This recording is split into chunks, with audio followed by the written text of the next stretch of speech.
बिल्लू और सिक्कों की गठरी।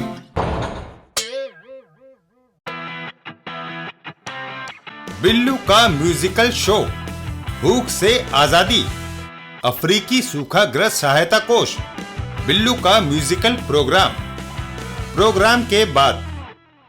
गब्दू यार, सहायता कोष में ज्यादा धन इकट्ठा नहीं हुआ। ढेर तो काफी बड़ा है बिल्लू, सारे सिक्के हैं। गठरी जरूर बड़ी दिखाई देती है, लेकिन कुल मिलाकर सारे सिक्के 10,000 रुपए के भी नहीं होंगे। मेरी इच्छा थी कि 50,000 रुपए इकट्ठे करके हम यूनिसेफ को दे देते। अब ये बोझ उठाए फिरते रहो। तभी लाओ, बोको तुम्हारा बोझ हल्का कर देता है। नहीं, ये धन अफ्रीकी बच्चों की मदद के लिए है। ज्यादा मुंह चलाया तो। और बोको फायर कर देता है। भागो! बिल्लू दौड़कर एक मकान के अंदर घुस जाता है और दरवाजे को बंद कर लेता है। वह लुटेरा पीछे लगा है, अंदर से दरवाजा बंद कर लेना चाहिए। पता नहीं गब्दू भाग सका या नहीं, ऊपर से देखना चाहिए। वह थैली नीचे फेंक दो, नहीं तो तुम्हारे साथी को गोली मार दूंगा। बिल्लू सिक्कों से भरी गठरी को खिड़की से नीचे फेंक देता है। लो, मैंने फेंक दी। गठरी सीधा आकर बोको के सर पर गिर पड़ती है। ओह! कुछ देर के बाद बोको को पकड़वाने का सरकार ने 50,000 इनाम रखा है। तब तो सहायता कोष के लिए काफी धन हो जाएगा।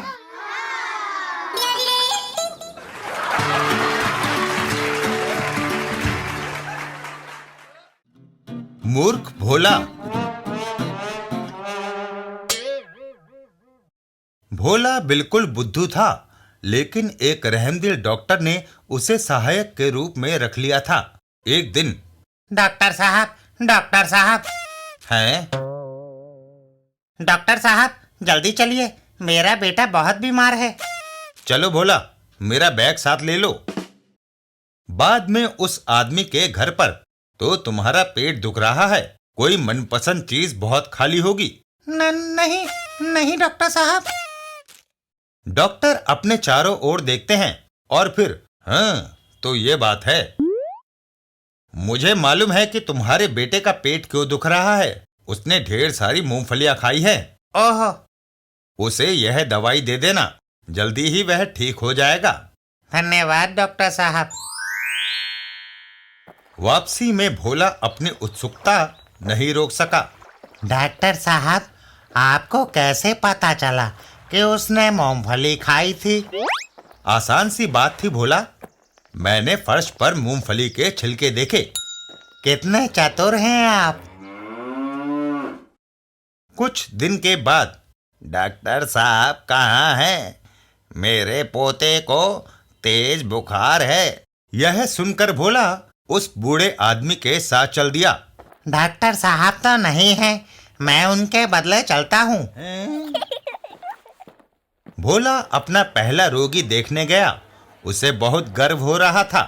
रास्ता छोड़ो, कंपाउंडर साहब के लिए रास्ता छोड़ो, वे मेरे पोते का इलाज करने आए हैं। सभी लोग देखने के लिए वहां इकट्ठे हो गए। भोला को घबराहट सी हो रही थी। तुमने कोई चीज बहुत खाई है क्या? क्यों? नहीं तो। यह सुनकर भोला सोचने लगा।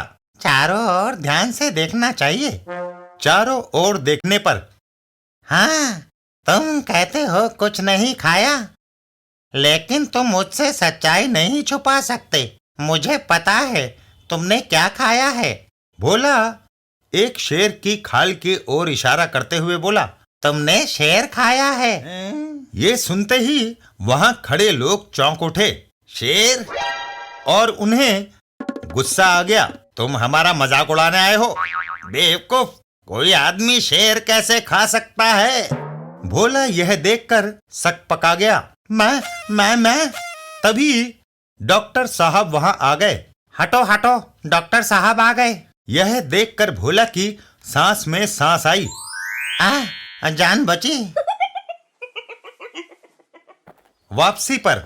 आइंदा किसी के घर रोगी देखने नहीं जाऊंगा मैं।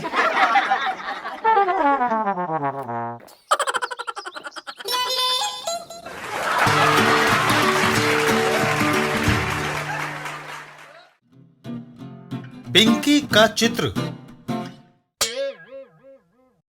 एक दिन पिंकी स्टूडियो में। ब्रजबाज जी, आज कौन सी तस्वीर बनाई? आओ पिंकी, देखो मैंने एक गुलदस्ता बनाया है। वाह, कितने खूबसूरत फूल बनाए हैं। क्या आप मेरी एक तस्वीर नहीं बना सकते? क्यों नहीं, लेकिन तुम्हें मॉडल बनकर खड़े रहना होगा। लो, यह कौन सा मुश्किल काम है? जब करोगी तब पता चलेगा। और ब्रशबाज जी पिंकी की तस्वीर बनाना शुरू करते हैं। पिंकी, तुम्हारी तस्वीर बननी शुरू हो गई है। थोड़ी देर बाद।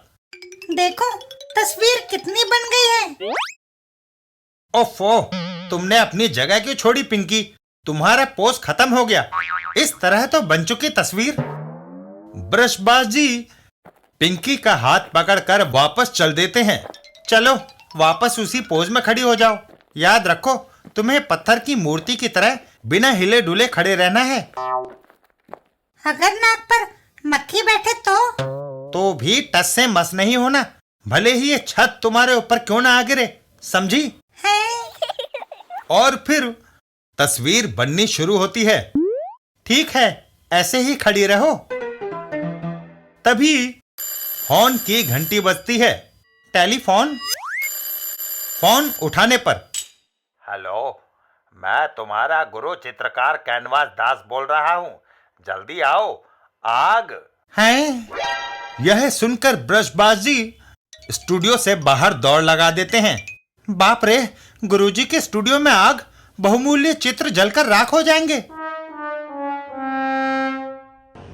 वह तेज गति से स्कूटर दौड़ाते हैं। मुझे उनके पास जल्दी पहुंचना चाहिए।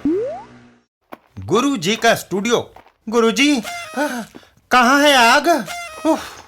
गुरुजी एक तस्वीर उसके सामने करते हैं। यहाँ देखो मेरा नया चित्र, आग। हैं? बुड्ढा सठिया गया है, यूं ही मेरा वक्त बर्बाद किया। और ब्रशबाज जी गुस्से में भुनभुनाते हुए वापस अपने स्टूडियो आ जाते हैं। चलकर मुझे चित्र बनाना चाहिए। पिंकी। पिंकी, तुम्हारे सर पे ये क्या? घोंसला। जब चिड़िया ने वह बनाया तब तुमने उसे उड़ाया क्यों नहीं? आप ही ने तो कहा था कि टस से मस न